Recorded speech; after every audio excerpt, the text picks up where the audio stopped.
ndax nag dañu war a ñun ñëpp jóg ngir Sénégal. man nag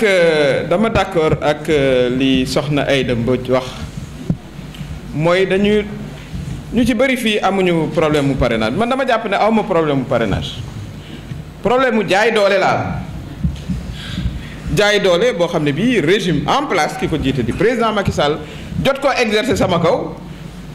dindi ma assemblée nationale réunir bureau boo xam ne ña ko yëg def naa ñu ngi leen convoqué 15 heures 16 heures décision ba jàll ñu génne ma assemblée nationale. fàttaliku ne moom it bañ ko defee fu ne taxaw na fa ne loolu du yoon violation la nangam. suma cas ni mu demee mooy dañu ñëw jour bi ñuy déposé ñu ngi déposé benn 25 décembre ñu dem ci greffe bi ngeen xam ne ka fa nekk agent assermenté la fokk aussi sunu mbokk Sénégal yi xam luy agent assermenté mooy yow da nga yoon daf la may parce que da nga dem am foo waate bu nu la dénkee mbir yow boo bindee sa tampon signé rek war nañoo jàpp ne looloo am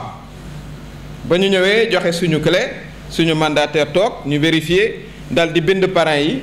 jox ñu récépissé de dépôt de candidature ni ñu ko joxe ñëpp def ci tampon ñu tëj clé bi bàyyee leen clé bi loolu it war nañ koo leeral suñu mbokk yi doo jël clé bi yóbbu sa kër clé ba ca ñoom lay des voilà mooy li ñu tuddee scellé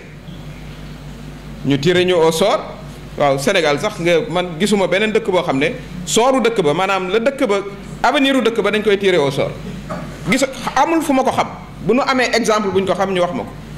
waaye ba tey kon ñun li ñuy sanctionné mooy amu leen sens waaye sens nag yàlla koy joxe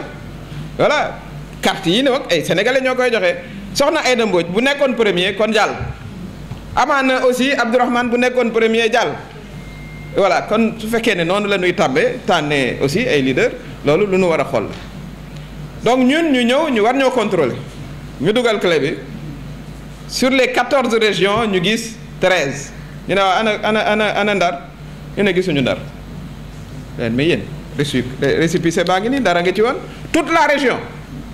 mu jógee Saint-Louis ba jëm Podor tout ce qui passait là-bas et c'était de l'excellent parrainage Ndar nag ña fa dëkk xam nañ leen waaye du ma yegg foofu donc muy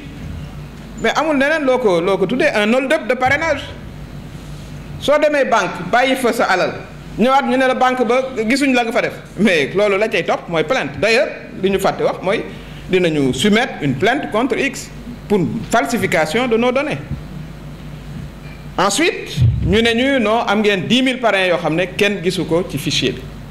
alors il faut aussi fii suñu mbokk sénégalais yi xam ne la loi dafa ne bu fekkee ne élection des na 10 jours dañ lay jox fichier bi bu fekkee ne candidat nga fàttaliku leen ne quand même ci wàllu parrainage du ma ci apparenté quand même président Macky Sall ba muy uti réélection dafa bàyyi borom mbaxane yeeg caaye yeeg ñoom ñëpp sama musóor bi la ko dégg mu jàllat ñu ñëw Benno Bokk Yaakaar ñu dénkaat ma parrainage ba nu bëreeg foofu aussi affaire bi xawoon naa kii waaye ba tey mais ñu réussir tous ces exercices nga bëgg maa wax ne man mi xaw ma nu ñuy utee parrainage donc il fallait qu'il y ait un plan bien établi lanu xamul mooy man jox nañ ma fichier wu 2022 jox nañ ko tous les partis yi bokkoon ci élection yi nous l'avons mais tous nos 10 000 parrains sont dans le fichier de 2022 2023 amuñu ko parce que joxuñ ko kenn waa léegi ana say mu ngoog daal yow daal da ngay doon nekk ci fichier 2022 ñu ñëw contrôler la ne newoo ca lañ doon xool ba ma defee bi ñu defee suñu recours indil nañ leen exemple 1700 parrains wu Dakar ne leen ñu ngi nii ci fichier 2022 pourquoi nekkul woon ci seen machine bi pourquoi nekkul woon dans la machine du opération de contrôle de parrainage opération de sélection de parrain am ñoo xam ne bëggoo ñu bokk ñu indi voilà traficotage électronique mais lii ma tax aussi ay vote électronique yooyu Afrique waru fi booy seeta man yàgg naa ci observer ay élections présidentielles dem naa ci pratiquement 10 pays Kenya moo taaloon dëkk ba yéen a koy fàttaliku ñu ñëw ne bon affaire bi électronique nangam fekk yépp ci ay trafic la woon li Abdourahmane wax mooy dëgg nañu reprendre ces opérations de parrainage parce que dara du ci dëgg nañu teg le fichier tel qu'il existe fichier bii ñu doon contrôler j'ai mis à défi le Conseil constitutionnel que ce n'était pas le fichier de 2022 et je l'ai prouvé j'ai pris la liste de nos parrains déposés jël la liste le fichier électoral de 2022 ne leen ñoom ñëpp ñu ngi fi lu leen fi génne vous pouvez les identifier dans le fichier de 2022 que vous avez remis aux listes loolu la ñu fàtte et c'est ce que dit la loi dit que 10 jours avant le scrutin da ngay joxe le fichier ñu jox ma ko jox ko ñeneen donc on a quand même pris le soin de vérifier qu'ils existent bien beneen mbir bi suñu recours dañu jëli carte d'identité ñi nga xam ne nee nañu existé wuñu ñu jël ay photocopie jël ko fu nekk ci région bi échantillon et la waa lu ngeen wax ci ñi dont notre responsable départemental de Médina Yoro Foulah moo ñu taxawaloon foofu ñu ne ko noonu newoo ci fichier bi il a sa carte d'électeur changé wul lieu de vote changé wul tour changé wul sant mooy li Cheikh Alassane wax da ngay dem ba da ngay am kersa da ngay am gàcce ba ñu toogee di ko expliquer waa Union européenne ñu leeral ne uti wuñ fa solution dañ leen doon informer te ñoom li taxoon ñu leen di informer mooy ñoom dañoo jël seeni impôt waa dëkk jàppale ñu ci pour ñu réviser le fichier et je parle sous le contrôle de ñi fa bokkoon le fichier dañu ne woon wóor na ba 99 % mais fichier bii ñuy liggéeyee mais moo indi problème yépp ma ne leen yéen nag bu fekkee ne da ngeen jël seeni impôt waa dëkk ñëw dugal ko ci fichier boo xam ne mooy taal réew ma war ngeen a xoolaat seen bopp ngeen wax ak ki nga xam ne moom la ñu war a waxal moo tax ñu bind président Macky Sall gis naa ni ngeen ko traité sax yéen journalistes yi mais tout simplement parce qu'il n'y a pas de voie de recours en dessus du Conseil constitutionnel c'est lui le président du Conseil supérieur de la magistrature et il est garant du respect des lois et règlements ñu ne ko lii mënoo toog fa nga nekk naan yëguma ko non lii am yow yaa war a wax juge yi nga xam ne yaa leen nommé parce que dafa leen nommé ñu jaarale yëf yi ci yoon ñu tegaat yëf yi ci yoon jaar ci yoon nag mu ngi tàmbalee par indi le vrai fichier y a les experts qui étaient là toxuwuñu demuñu fenn ñu ngi fi nañ leen woo en 3 jours ñu régler cette question là ñi war a dem élection loolay dëgg mënoo fay nekk ñu nag dañoo xeex ba taxaw niru na ne nag ñi nga xam ne nag ñoo doon xeex ba taxaw ci 3e mandat bi xëy na sanction boobu lañ leen bëgg a jox mais ñun dañ doon xeex démocratie parce que warula mos ak xalaat ne day def 3e mandat comme léegi day dem na ñëw régler lii nga xam ne moom lañ fi nar a bàyyi et moi je le dis et je le répète c'est un complot contre des candidats yi nga xam ne bëgguñu woon ñu bokk et rien d'autre leneen amu fi li informaticiens yi dañu leen a sant li ñuy def il faut man damay dugg ba ci digg yax bi dañ leen a sant li ñuy def Abdourahmane mën naa déposer ay parrain yépp ñu yokkal ko ci ñu naan hasard loolu mën naa nekk mënu la nekk Sénégal yi yàgg nay organiser ay élections nañu tegaat yëf yi ci yoon parce que nag ñi jàll aussi war nañoo xam ne lii seen combat la parce que lu commencé nii ci fraude tuddewuma ko neneen jël ay parrain jàmbur génne leen ci fichier boo xam ne kenn xamul ban fichier la mais ça ne va pas s'arrêter yëf yi naru la taxawa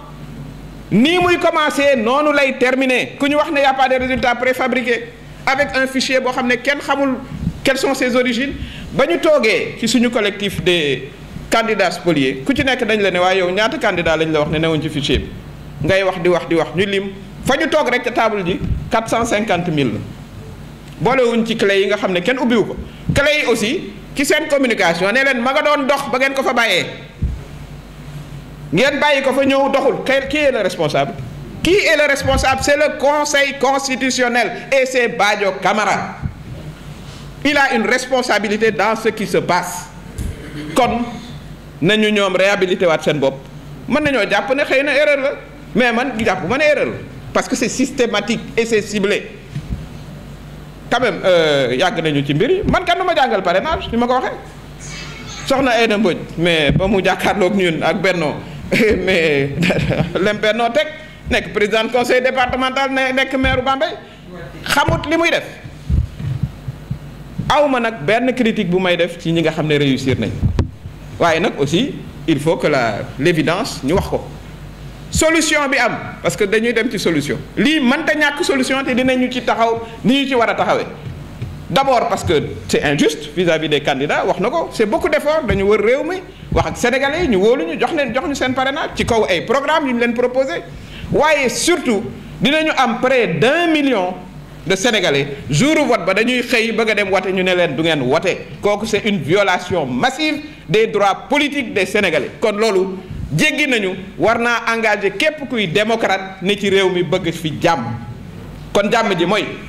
ci 3 jours mën nañoo régler lii ci 3 jours on peut régler le problème nañu indi le vrai fichier indi ay experts yi fi newoon parce que ñi audité woon fichier yi ñu ngi nii toog ñu ne c'est voilà le bon fichier ñu ne ñi ne woon yéen seeni parrain existé wuñ dugalaat leen ñu dugal ko ñu gis leen ne léegi nii ñoo nga ca biir fichier bi ñu ne leen ay ca dem leen élection c'est tout c'est pas compliqué ce qu'on demande c'est que la société civile qui est là mais arbitre surtout ceux qui ñi nga xam ne ñoom ñoo audité woon le fichier bu ngeen koy ubbi xam ne du fichier ba ngeen audité woon et on l'a dit à l'Union européenne seeni impôt citoyen ngeen jël indi ñu mu ne ci fichier boo xam ne dafa nar a taal réew mi mënu leen cee noppi dinañu seetiwaat aussi dinañ seeti aussi tous les partenaires au Sénégal waaye ña koy faj ñooñu dañ leen di informer ñi koy faj mooy ñun ñii sénégalais yi ñun ñii ñoo koy faj en nous mobilisant et en proposant des solutions wax nañ ko noonu la demee bu ñuy bind président nag dañ koy bind parce que mooy président de la République duñ fa nekk it di voilà wax yu ñaaw et cetera mais c'est avec la plus grande fermeté qu'on exige que ñu delloo ñu suñu ay parrain yi ñu hold up dañ ko hold up jël yóbbu ñu ngi fi am nañ tur am nañ sant am nañ numéro de carte d'électeur am nañu numéro d'identification nationale ils sont là et ils étaient surtout dans le fichier de 2022 qui a été remis aux listes loolu moo doon li nga xam ne moom laa bëggoon a partager ak yéen bu ñu réer aussi ci problème technique yi parce qu'ils sont nombreux ñun gis nañ yenn cas yi da ngay tudd Fatou Diop ñu defal la ñaari espace diggante Fatou ak Diop évidemment la machine ne te reconnaît pas quand même jàng nañu xam nañ luy encodage avec une volonté de triche man noonu laa ko tuddee élection boo ciy dem na candidat bu nekk wóolu sa bopp ñu dem ci terrain bi ñu toog ci rajo yi wax kon léegi sénégalais yi xam voilà fañ war a jëm mais ñu dem ci ay élections yoo xam ne dañuy tronquer éliminer candidats yi ñu bëgg a éliminer benn bi ñu ne ko yow toogal ci kaso bi doo bokk 2 décisions de justice mais balkay saa doo bokk voilà ña ca des it ña ngi leen di utal jeexagul la liste bi c'est pas fini vous avez vu recours yaa ngi jëm fu nekk dans tous les sens c'est pas encore fini donc loolu du fal président boo xam ne bii da ngay am légitimité te dafa am solo li tas réew yi ngi ñu wër problème yii la du leneen jël ab président ne par force yaa ñuy jiite mais seen duñu ko nangu na ko ñeneen ñi bañee noonu lañ ko dul nangoo nañu tegaat yëf yi ci yoon dem ci processus démocratique sénégalais yi tànn ki nga xam ne moom la ñu bëgg mu jiite leen maa ngi leen. Je vous remercie Baba. Je voudrais bien que tous les hommes soient élégants comme vous, galants.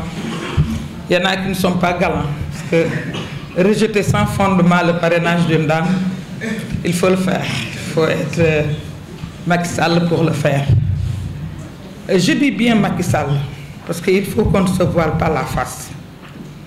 Voilà un homme qui a voulu connaître ses adversaires.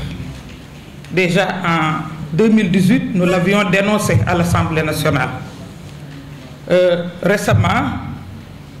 ceux qui sont adeptes de la documentation ont ressorti mes vidéos. Le soir même du jour du vote, Feu Sidi Lamine Niasse avait convoqué un plateau avec Jacques Habib Sy, moi-même, Mamadou Diop Decroix. Tout ce qu'on avait relevé sur le parrainage est aujourd'hui réactualisé et les candidats sont confrontés à tous les hic qu'on avait relevés.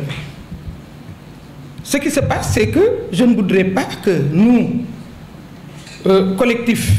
des candidats spoliés, qu'on se mette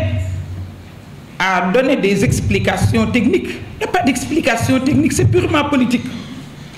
C'est un homme qui exerce sa volonté sur nous. Il ne veut pas qu'un tel il ne veut pas qu'un tel soit candidat. Il n'est pas candidat. C'est aussi simple que cela.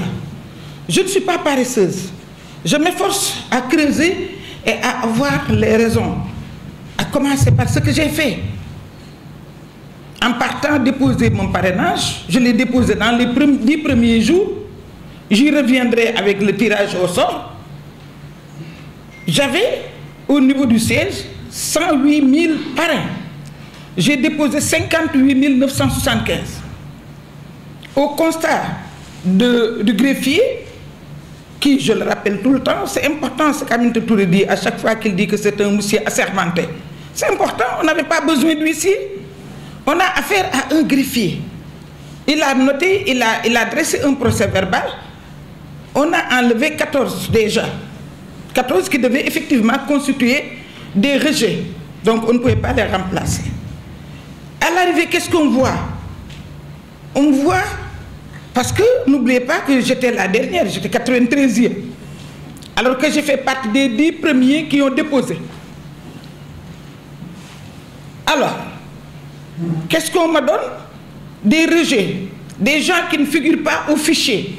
dont des conseillers municipaux. Et on m'a plus agressé au niveau de la région de Diourbel. C'est dommage pour eux, ils n'ont pas été intelligents, parce que j'ai des militants partout au Sénégal. Mais je ne les connais pas tous. Mais la région de Diourbel, je connais. Doyen Maudit, je vous salue, le frère de mon frère. Alors, donc, j'ai un ancrage au niveau de la région de Diourbel, particulièrement à Bambey. J'ai vu des conseillers municipaux depuis 1996, j'ai lu des conseillers municipaux, j'ai lu des maires, même si après ils les débauchent, c'est pas grave. Mais en tout cas, ce sont des maires que je mets en place. Alors, donc nous en avons eu un bon nombre. Nous connaissons nos militants.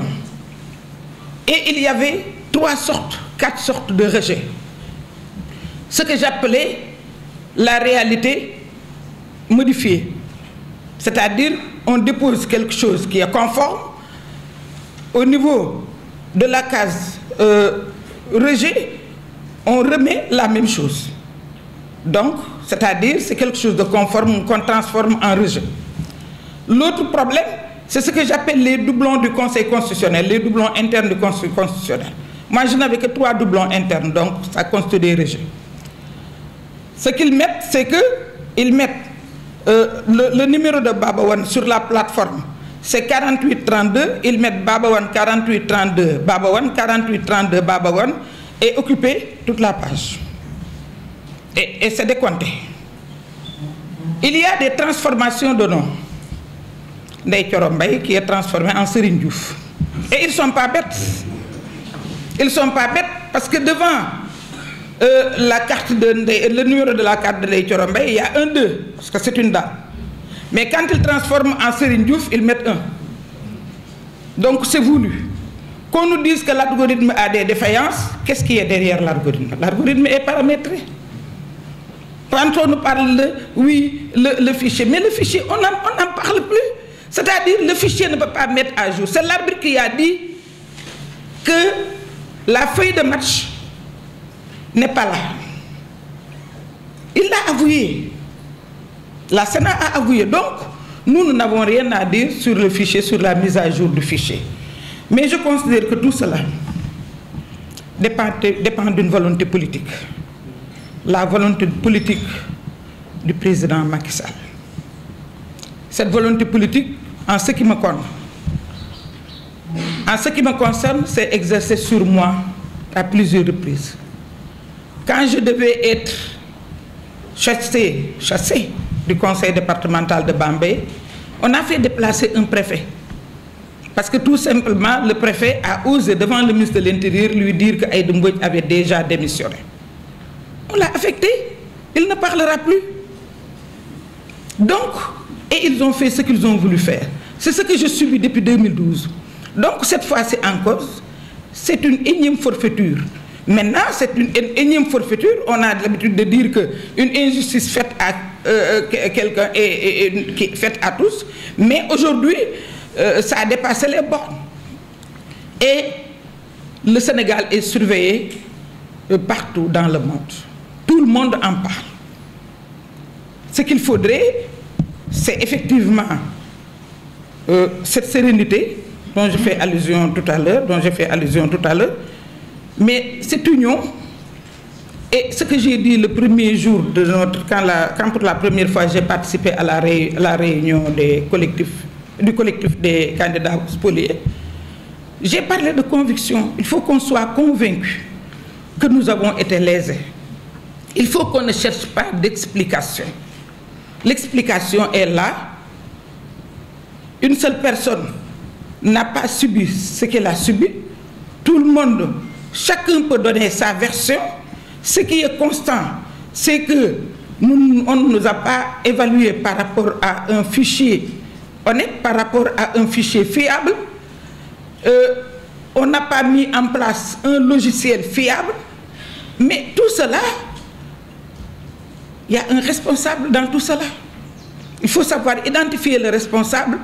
et essayer de se concentrer sur ce qui nous importe, au lieu d'être divisé par les uns, par les commentaires des uns, les commentaires des autres. Quelqu'un mérite de passer au parrainage, quelqu'un d'autre ne mérite pas de passer au parrainage. Ceux qui ont passé au parrainage savent qui est qui dans ce pays. Il y a des gens qui, au dernier moment, ont réussi des élections au niveau national. Il y a des gens ici qui ont fait des parcours au plan politique, qui ont fait plus de 5 fois le tour du Sénégal, connus à travers le Sénégal. Comparé à ceux qui viennent d'arriver et qui ont pu réussir cela, je pense qu'on n'a rien à dire, mais qu'on n'essaie pas de nous diviser, qu'on n'essaie pas de donner du mérite à quelqu'un d'autre et de dire que ce qui arrive à d'autres est normal. Je pense qu'il y a une chose qui n'est pas normale. On l'a dénoncé, on l'a décrié, on peut multiplier des exemples. Quand il s'est agi de doublons, mais ils savent que les doublons ne pouvaient pas me retenir. Alors que les gens m'attendaient au niveau des doublons parce que c'était 93e sur 93. Mais j'ai le plus petit nombre de doublons, 17 000. Alors que j'avais laissé annoncer 50 000 parrains. Compte tenu de l'élan solidaire des Sénégalais. Dès qu'ils ont entendu Aïda Mbodj 93e, d'autres chroniqueurs dire Aïda Mbodj Moindare, bon, les gens se sont levés. Et il y en a même des chefs religieux qui sont allés chercher des parrains. C'est un autre enseignement et je m'en réjouis. Donc, pas de doublons.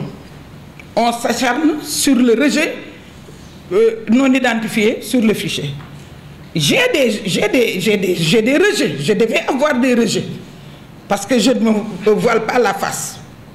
Mais les rejets que je devais avoir, c'est au nombre de 4012 rejets.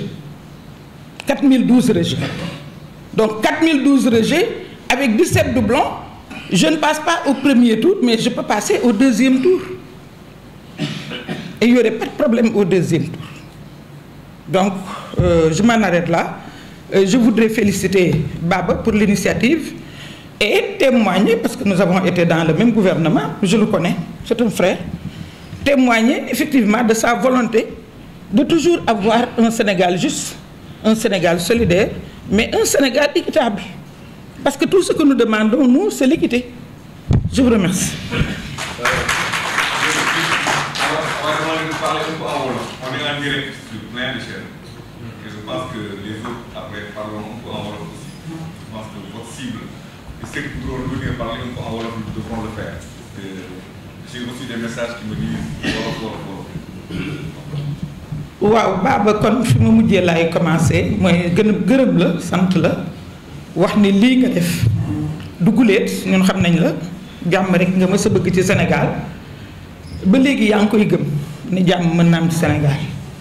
mais kuy xaddi mën na xaddi ni jàmm dina jafe Sénégal ak Macky Sall ah ñi ko bëgg nag ñu ngi wax alhamdulilah mu ngi dem mais bala muy dem lan mooy xew parce que bis bu nekk mu génneel ñu benn surprise te daf koy def nu mu ko neexee est-ce que dañ koy bàyyi muy def volonté am nu mu ko neexee parce que problème mu parrainage bi loolu rek la pour mu tànn ay adversaire am tànn ñan lay war a jonganteel mu ngi tànn te pareegul te man dama considéré ni li ma daan def depuis 2012 muy jàll rek moom la continuer di ma def listé naa ko ci benn vidéo première fois 2012 ñun bi ñu demee assemblée en tant que groupe parlementaire PDS mu ne groupe bi am na droit ci benn vice-président mais comme Aïda Mbodj moo ko war a jël dañuy nangu vice-président bi ci groupe bi jox ñu commission ma jël commission bi ñu ñëwee ñu ne groupe parlementaire bi Aïda Mbodj moo koy jiite mu dugg ci biir parti jàmbur di sàkk kan la cay faral ak kan la ca dul faral génne ma conseil départemental Bambey préfet bi mu ko nee démissionné na booba la ñu affecté préfet ba te waxatul xaw ma dañ ko affecté noppiloo ko xaw ma dañ ko menacé kenn déggatu ko donc noonu laa dëkkeek moom tàmm naa ko bii yoon dama ne woon rek am naa ci yaakaar comme bokkatul mais ba léegi mu ngi dugal loxoom ci yëf yi donc li may bañ mooy ñun ñi nga xam ne ñoo daje ñuy ñeent fukk ak juróom benn li fa naa léegi ñu mat juróom fukk ñi nga xam ne dañ ñoo tooñ jël suñuy parrain ba néewal ñu doole bañ ne li ñu am ci parrain mënatul a jàll ñooñu dama ne ñun nañu concentré wu bu baax xoolante bu baax ànd bu baax bokk bëgg-bëgg xam ni benn machine yàqaluñu machine mënuñoo yàqal ñun ñoo mag loolu machine ñun ñoo ko mag machine dafa am ku ko commandé dafa am ku ko paramétré dafa am ku décidé. À la place de le couver, il le sévit à la place de le servir. Il s'organise pour s'enrichir, nous laissant dans une extrême pauvreté. Hier, nous nous sommes rendus à la délégation de l'Union européenne. Nous lui avons exposé les tares de notre administration, les incongruités dans le processus électoral, les fraudes massives en amont qui ont conduit à un dépôt de plus d'une quarantaine de recours, un chiffre désolant qui bat tous les records à une consultation depuis Blaise Diagne. J'avais un sentiment de honte à la délégation de l'Union européenne, car est-il normal qu'après 63 ans d'indépendance, que l'on se retrouve toujours à tendre la main à une quelconque institution d'ici ou d'ailleurs pour une conception ou autre motif de notre fichier, la supervision de notre processus électoral ou subvention pour la logistique du jour du vote. C'est aberrant. D'autant plus que nous avons les moyens d'organiser de bout en bout nos élections si les malversations des uns et des autres n'étaient pas contenues. Je voudrais donc, avec quelques mots en wolof, traduire mon sentiment sur l'affaissement du frontispice de notre République. Man mii di waxanteeg yéen def naa fukki weer ak ñett ci kaso bi ñu saaga yonent bi sallallahu alayhi wa sallam fukki weer ak ñett yoo xamante ne dañu ma beroon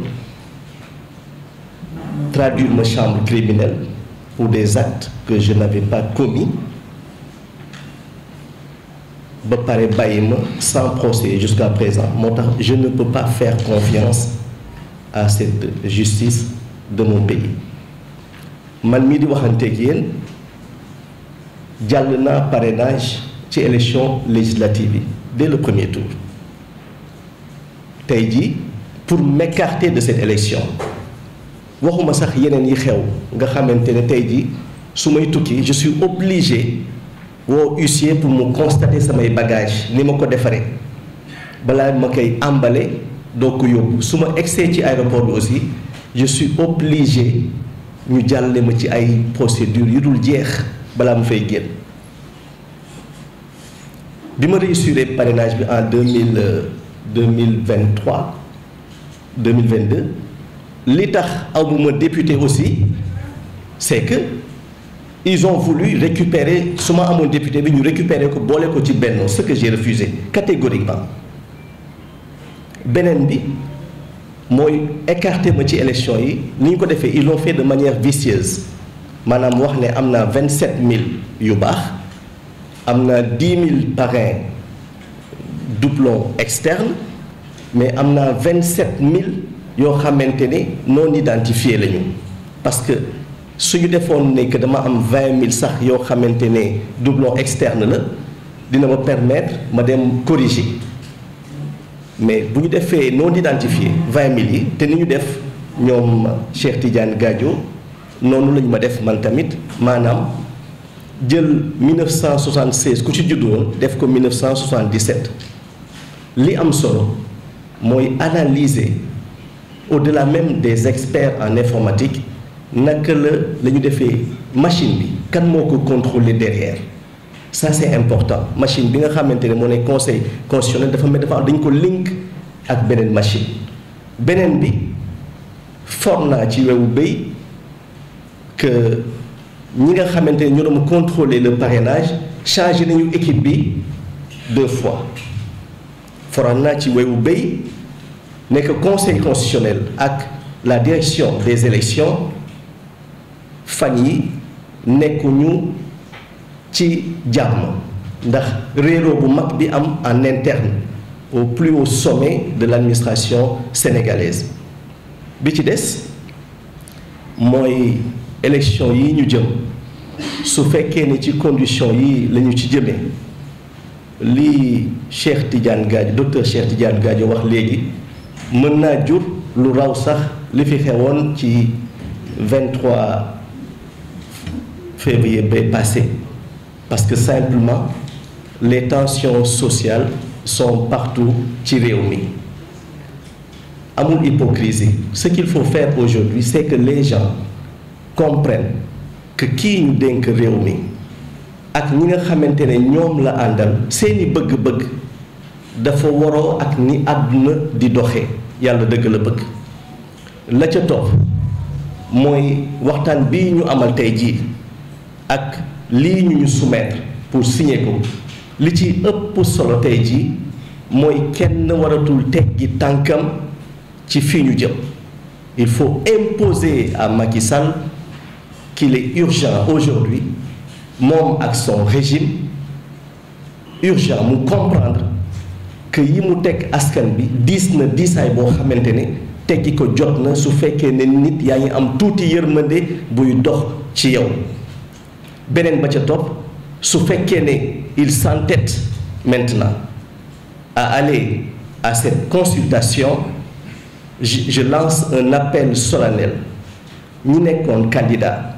la société civile ñëpp dañu war a jóg taxaw jamono ji pour imposer à Macky Sall une nouvelle alternance pour construire comme l'a dit tantôt suñu xarit une 3e république ce qui est fondamental fi may daanelee mooy crise bi la dénonciation bi nga xamante ne candidats yi ñu koy tàmbali defante seen biir dama yaakaar ne dafa waroon nekk une prise en charge de nos juridictions et non des candidats parce que ñi ngi jëm ci ay tiñalante ci ay waxante yu ñaaw alors que nos juridictions ñoo waroon encadrer def seeni enquête bopp pour trouver ñi nga xamante ne waruñu bokk ñu am ay double nationalité ñoom ñoo ko waroon def mais non pas les candidats gis nañu démb li xew ñi ngi réeroo seen biir ci ñu jëm ci élection et élection n'est pas le fait d'appeler les Sénégalais à devenir des ennemis pour man c'est important donc maa ngi santaat encore bu baax cette plateforme jóg ngir Sénégal di remercier notre cher ami et frère Baba Wane ak tous les membres de ce collectif di leen wax ne initiative bi du tey nga ko tàmbale toujours yaa ngi jóg ngir Sénégal bu ëllëg di lancer aussi un appel solennel à ce régime en place pour wax ne nos prisons sont saturées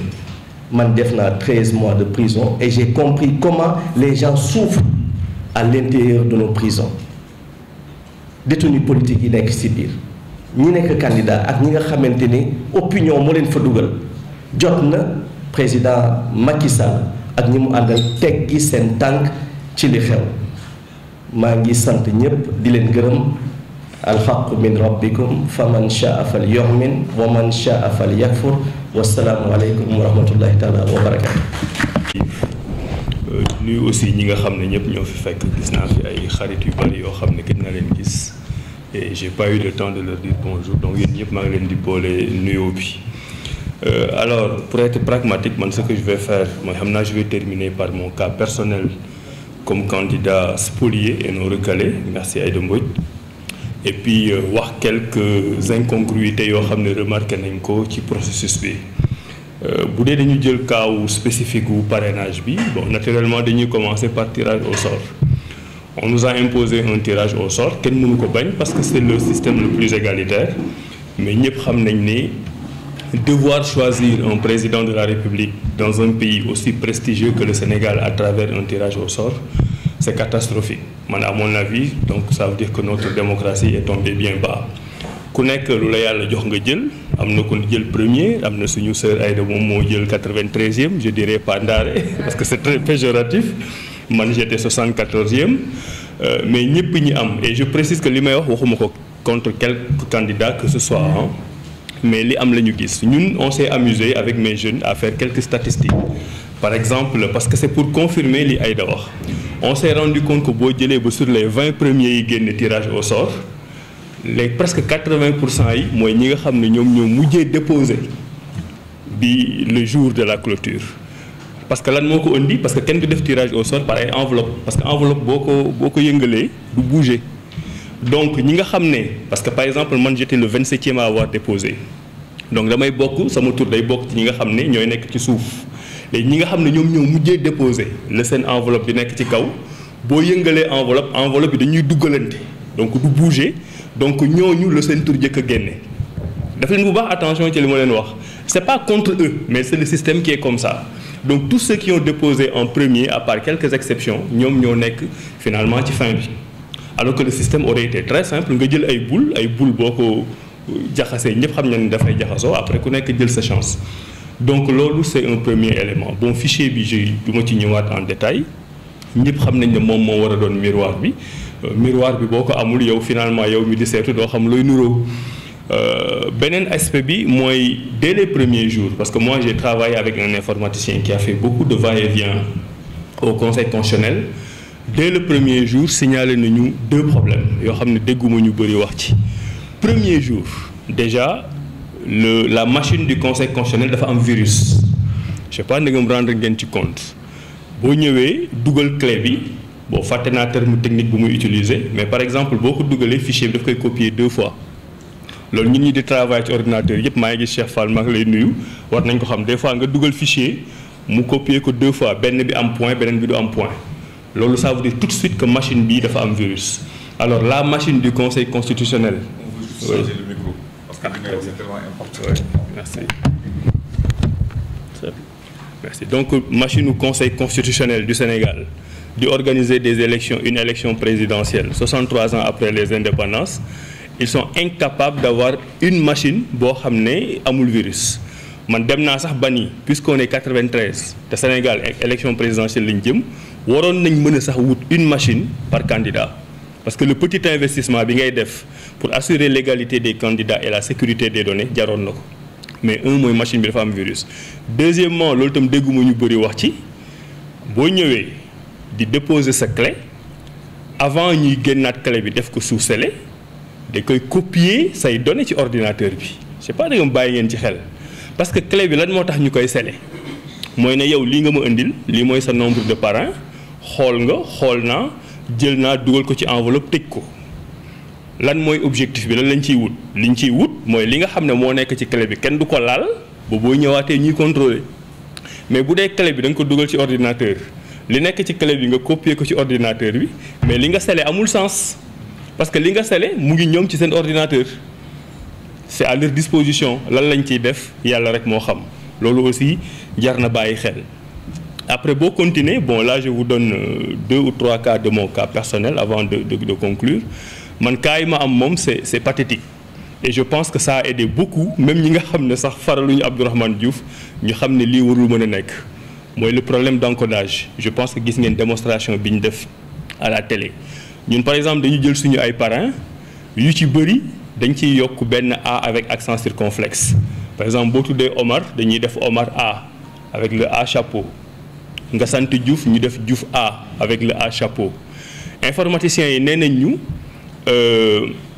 symbole boobu le A chapeau pour nga mën ko def il faut nga appuyer simultanément 4 touches ci ordinateur bi pour que A accent chapeau bi door a génne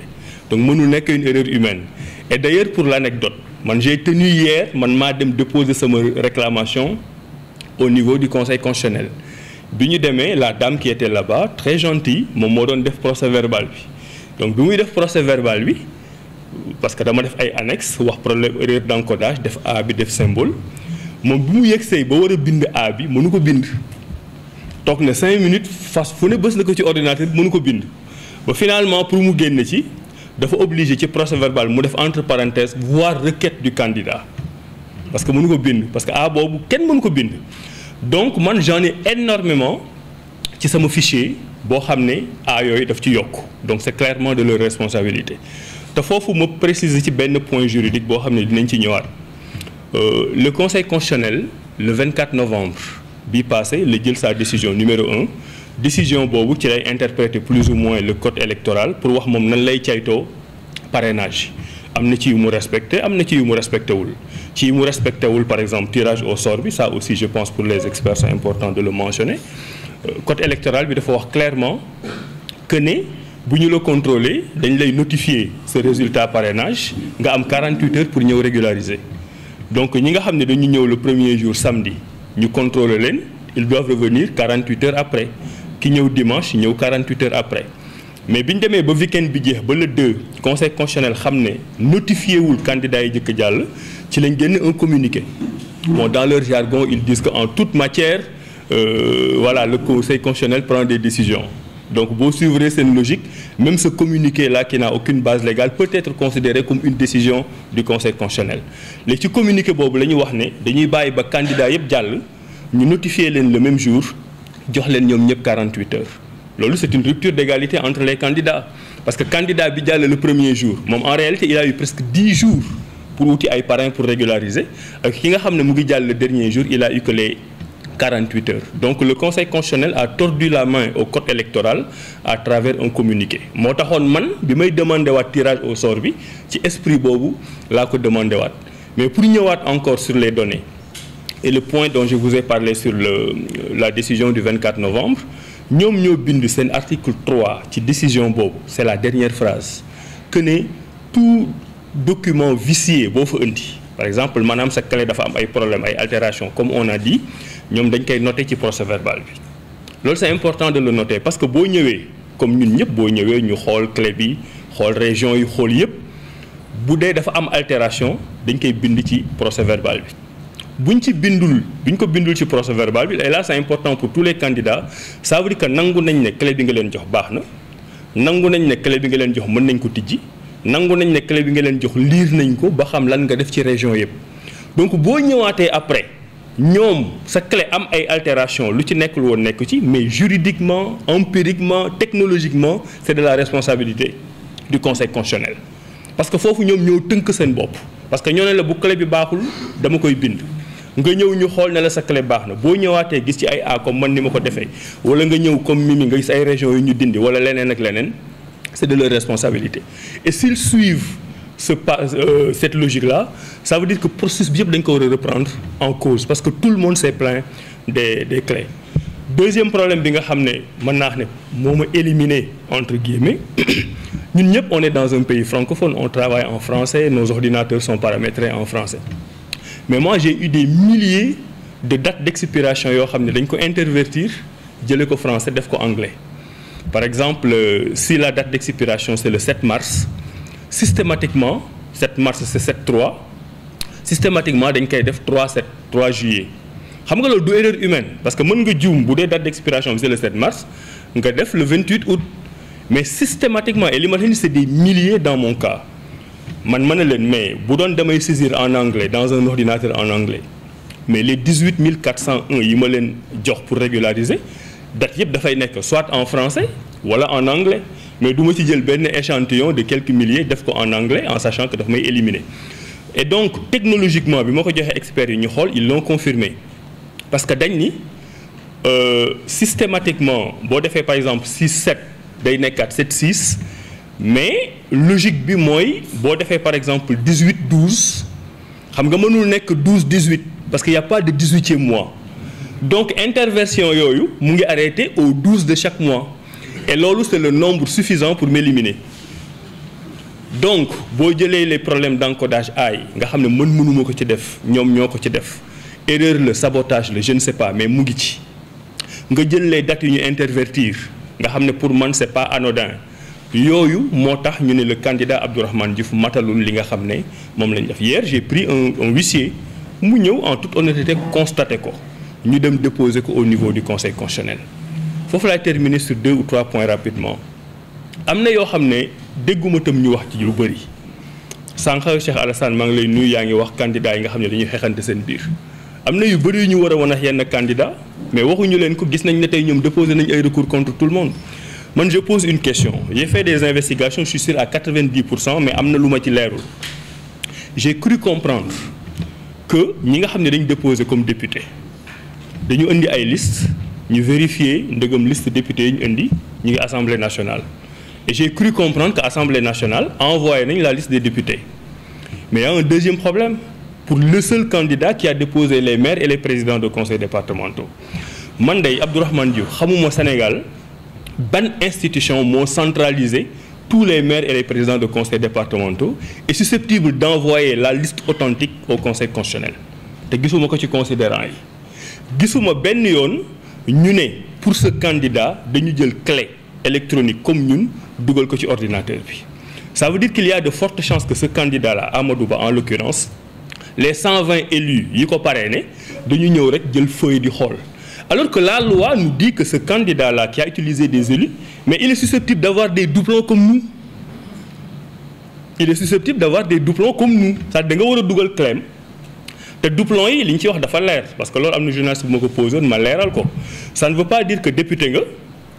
boo parrainé député am nga droit parrainer citoyen non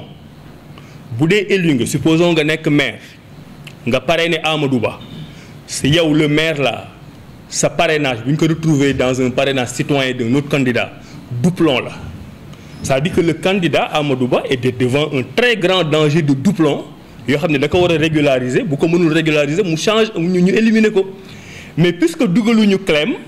le conseil constitutionnel et pour man loolu rek jar nañu tas affaire bi recommencer waat ko c'est-à-dire que y a des candidats pour lesquels on regarde les doublons yi moo éliminé 90% des candidats et il y a des candidats où naturellement un candidat pour lequel on n'a même pas fait le contrôle sur les doublons donc candidat bi moom il est tellement beau il est tellement intelligent il est tellement parfait que kenn du contrôler alors que je suis sûr ak parrainage bi ni mu demee parce que y a beaucoup de citoyens quand même qui ont parrainé 2 ou 3 fois malgré eux parce que xam ngeen carte d'identité yi ni muy kii au Sénégal je suis pratiquement sûr que bu ñu defoon le contrôle parmi les 120 maires qui ont parrainé le candidat Amadou Ba di nga ci gis 1 ou 2 ou 3 ou 10 yoo xam ne parrainé nañ à leur insu ou pas d'autres candidats le simple fait de ne pas avoir fait ce contrôle de doublon pour man ça suffit à annuler tout ce qui est en train de se passer maintenant dernier point ñun ñëpp démb dem nañ déposer xam nga fii moom ñëpp fi jàng droit kat nga koy jànge wala UGB wala feneen ñëpp fi yem ñi nekk ay magistrats ñi nekk ay juges ñi nekk ay avocats ñi nekk leneen ak leneen li ma xalaat te démb ci guddi rek balaa may tëdd maa ngi doon xoolaat la jurisprudence du conseil constitutionnel de 2019 et il y a 2 problèmes 2019 dafa ñëw ñëpp ñi nga xam ne dañu déposer ay recours ci affaire u parrainage yi nii dañu ñëw dëxëñ leen ne leen c'est irrecevable damay ragal ne ñun suñu recours yi ñu def avec beaucoup d'efforts ñu waxaat ñu loolu parce que gis naa ñu koy ruumandaat c'est-à-dire que ñun ñëpp lu ñu def yëpp ñu ñëw nañu c'est irrecevable te ci irrecevable bi fan lañ koy teg ñoom ñooy le conseil constitutionnel ñoom ñoo am possibilité jël ay décisions xam ne kenn du ko remettre en cause mais bu doon droit rek la ñuy wax ngeen baal ma mais waa conseil constitutionnel dàqu ñu jàng yeneen juristes yi c'est-à-dire que man par exemple sama réclamation bi ma koy def dama anticiper loolu dama génn ci première partie bi la partie où je prouve que le conseil constitutionnel me fait grief au cas où ñu war ma wax c'est irrecevable pourquoi ça me fait grief parce que seen considérant 24 dañu tudd sama tur man dañu tudd sama cour El Hadj Abdourahmane Diouf ne Abdourahmane Diouf déposé na mais matalul parrainage ñu dem ci article 2 ñun ñëpp boo leen xoolee dañ ñu dëxañ ci benn article ne ñii ñëpp ils sont irrecevables et je le dis à partir du moment où vous avez posé un acte qui me fait grief moi en tant que candidat cet acte-là j'ai la possibilité de l'attaquer mais xool leen dans 2-3 jours ils sont possibles de venir dire c'est irrecevable donc si le conseil constitutionnel nous dit que tous nos recours là sont irrecevables mais ñun où est-ce qu'on va se plaindre donc tu es dans un pays boo xam ni on prend des informaticiens on leur fait jouer le rôle de juriste et on prend les juristes on leur fait jouer le rôle d'informaticien te bu ñu paree quel que soit tooñ bi ñu la tooñ yow tu n'as pas le droit de recourir parce que c'est irrecevable donc ça veut dire que ñun suñu démocratie c'est entre les mains de 2 ou 3 personnes parce que moi je fais confiance à ce que mon mandataire m'a dit dans cette salle où on contrôle le parrainage il y a une seule personne qui parle c'est le président Mamadou Badio Camara les autres ils ne parlent pas ils ne font pas des signes de la main ils ne font pas des signes de la tête c'est l'informaticien mooy wax ne dugal na duggul le temps par exemple dans mon cas mon informaticien a eu la présence d'esprit de dire mais écoutez il y a un problème d'encodage ce que je vois là c'est pas ce que je vous ai remis et mon informaticien m'a dit qu'il lui suffit d'1 minute pour loolu ñu corriger ko pour ñu defal ma un bon contrôle mais entre le moment où il dit ça et le moment où monsieur Badio Camara dit imprimer le procès-verbal après s'il le faut on appelle les gendarmes pour dégager c'est 1 minute donc voilà des gens qui ont un pouvoir exorbitant et qui en 30 secondes dañuy yàq liggéeyu benn nit lu mu def pendant des années et des années et des années je sais pas si les gens s'en rendent compte da ngay génne bon suñu chroniqueurs yi journalistes yi maa ngi leen di nuyu mais da ngay génne ñu ne Abdourahmane Diouf invalidé ñu commencé reetaan xaqataay xamuñu li nekk ci derrière nous on a mis beaucoup de compétences on a mis beaucoup de talent on a mis beaucoup de travail on a mis beaucoup de moyens financiers on a mis beaucoup de conviction on a fait énormément de sacrifices loolu nga ñëw en 1 poussière de seconde benn nit boo xam ne il est dans le tort te di yow génnal ñëwoo gendarmerie li nga def jeexoon na moi c'est pas la conception que j'ai du Sénégal et ce que je suis en train de voir est tellement grave que je ne sais pas si on est encore au Sénégal donc man j'en appelle à tout le monde je suis solidaire à tout le monde lii nañu xool nan lañ koy mën a defee pour reprendre pour moi le parrainage dañ ko war a reprendre systématiquement on ne doit pas choisir un président sur la base du tirage au sort on ne doit pas choisir un président sur la base des caprices d'une machine qu'on ne maîtrise pas on ne doit pas choisir un président sur la base d'une machine qui a des virus on ne doit pas choisir un président sur les humeurs et les états d'âme d'un informaticien que personne ne connaît je sais même pas s'il est assermenté ou pas et on ne doit pas choisir un président parce que Badio Camara le veut ou pas maintenant si derrière tout ça il y a un système de sabotage mais qu'on se mette debout et qu'on travaille parce que lii ma gis nii bu ñu continuer Sénégal ci suuf la jëm excusez-moi d'avoir été long voilà excusez-moi et je vous remercie merci beaucoup. fi nekk yëpp c'est le candidat des murs comme le disent certains mais je rappelle je tiens à rappeler sur les murs j'étais pas le seul hein. Sur les murs on a bien vu Macky 2012 ba tey donc bu ma kenn wax ay 30 millions dañ koy garder wala affaire xaw ma nañ mën la dóor dàq la fii ba pare nangu sa 30 millions mënul nekk rafetlu bu baax a baax invitation bi jóg ngir Sénégal def dañ koy wax ak force l'union fait la force suñu mankoowee lu ñu bëgg mën na nekk am na des réponses juridiques yoo xam ne que ñu ngi nekk di ko def mais je crois encore plus aux réponses politiques, aux réponses de mobilisation, aux réponses d'engagement et d'implication de toute la population. loolu laa gëm dañu war a am taxawaay boo xamee ne que fi ñu jëm rapport de force moo ñu fay génne donc li yëpp ñuy woote mooy 28 41 44 socle bi mu ngi gën a nekk di yaatu damay ñaan mu dem ba nekk ab initio nous avions 266 candidats qui étaient prêts à s'engager pour ces présidentielles ñoom ñëpp la ñuy tàllal loxo pour ñu ñëw fekk ci le collectif ñu tàllal loxo aussi les autres politiciens parce que am na ñu engagé wu sur la campagne am na ñeneen ñoo xam ne engagé wu ñu woon ñu bëri ñoo xam ne ñëwuñu woon ñu tàllal leen loxo pour ñu ñëw fekk suñu ñun ñëpp parce que combat bi c'est un combat pour la démocratie c'est un combat pour le rétablissement de l'état de droit au Sénégal c'est extrêmement important ce n'est pas que pour ñun pour ëllëgu Sénégal la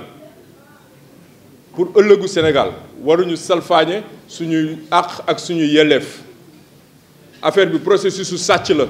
depuis le début nu mu tëddee gis nañ ko ñun ñëpp xam nañ ko dañoo dox progressivement ñuy wàccee ci train bi ci ay wagon ñuy wàccee ay candidats di wàcce et le 20 on ne sera pas surpris dinañu continuer di wàccewaat encore yeneen candidats kenn mësul gis processus boo xamee ne que dafa nébuleux comme processus bii mësu fi am dañuy waxante dëgg mësu fi am te waruñu bàyyi mu jàll su jàllee dañuy lor Sénégal démocratie Sénégal la ñuy lor état de droit Sénégal la ñuy lor spécifiquement pour lu ñu concerné nous avions eu 27 000 parrains validés 6 000 doublons 24 000 OVNI des parrains non identifiés dans le fichier général des élections ma joxe sama bopp comme exemple si on dit Alpha Thiam est candidat li nekk suñu fichier date d'expiration bi mooy 20 juin 2027 20 juin 2027 boobu ñun li ñu daal mooy dañu jël -1 wala -2 def ko sur l'ensemble des dates d'expiration mu nekk le déterminant ñu tiré ko et ñu ne ñu bon dans ce cas vous avez 24 000 parrains invisibles dans le fichier chose inacceptable loolu la ñuy xeex donc nous devons être rétablis dans nos droits moo tax ñun personnellement dañuy prôner l'arrêt du processus l'ouverture d'un dialogue plus inclusif ñu xool candidats yi ñu nekk di dàq yëpp pour lan ñu leen di dàq ñu jëm leen woowaat ñu bokk baax na société civile ñëw ci baax na toutes les forces vives de la nation ñëw dugg ci parce que c'est un enjeu national et c'est un enjeu tey jii nii de paix et de stabilité pour le Sénégal il en va de cela c'est de cela dont il est question la souveraineté nationale la préservation de la paix la cohérence de notre état de droit loolu la ñuy woote ci jàmm ak salaam donc ñu ñaan ko ci njëkk ñu ñaan ko ci teranga président bind nañ ko bataaxal boobu na ko déglu c'est lui la clé de voûte des institutions na déglu bataaxal bi mu xam ne njabootam la c'est le président de tous les Sénégalais ba fi leeg date bi di jot mu déglu ñu woote ouverture dialogue suspendre le processus ñun particulièrement ça n'engage que moi su laajee ñu reporter élection yi ñun dañu ne nañ ko reporter su ko laajee mu nekk un consensus te ñu waxtaan si ñun ñëpp parce que avenir du Sénégal moo gën ñuy des sur des dogmes de on ne bouge pas le processus on ne bouge pas le calendrier j'ai adoré madame la première ministre lorsque vous avez eu à dire le calendrier tey jii nii est au service de la démocratie di leen nuyu di leen sant di leen gërëm ci initiative bi yéen ñëpp alhamdulilah